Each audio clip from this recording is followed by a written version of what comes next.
has use, and we have contracts with them to support the ongoing, and so we're looking and discussing about their contributions to some of those outdoor facilities as well. So that's another component. So district-wide yes. Sorry. Sure. How do you, of the things that were being proposed there, how do you delineate what is traditional deferred maintenance versus what is new project? We do keep a long-term, comprehensive, long-range plan of all things, but from a budgetary standpoint, it's really hard to stomach $1 million improvement in any given year.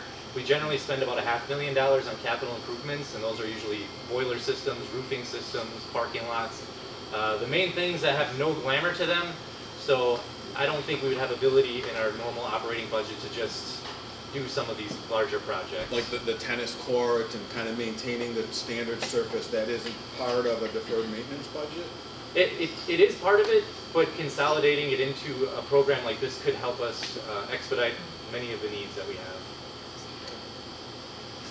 Okay, so the district-wide survey, we utilized a company that actually does this as a, what they do is support school districts in surveying their communities regarding a number of different aspects. So School Perceptions was our partner. We surveyed the community in October. We did provide a mailer, but also an opportunity for people to do the survey online. We had great response. 2,900 people responded. That was a 23% response rate, which is actually very high.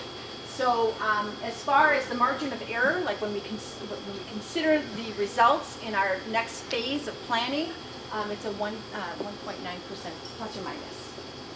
So that was very, we were very pleased to see the response rate. So as far as those who responded, we had about 50% who actually have children and 50% who do not have children attending the school district respond.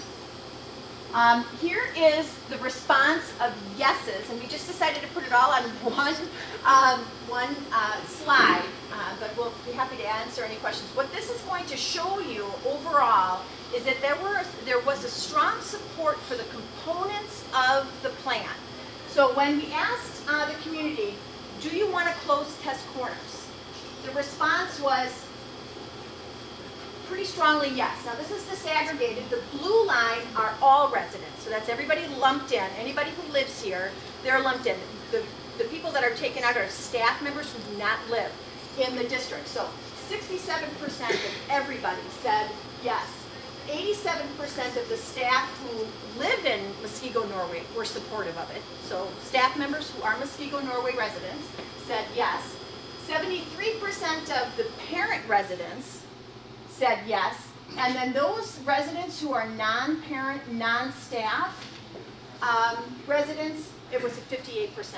And so you'll see that that is pretty consistent for each one of the components of that base plan.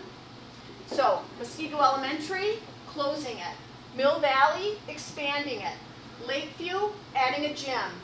Country Meadows Valine, creating an all-elementary school and doing some minor renovations. And then building a new middle school.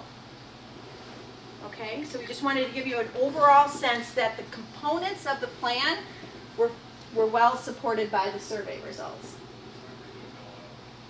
Okay, so then Julie's going to talk a little bit about the money.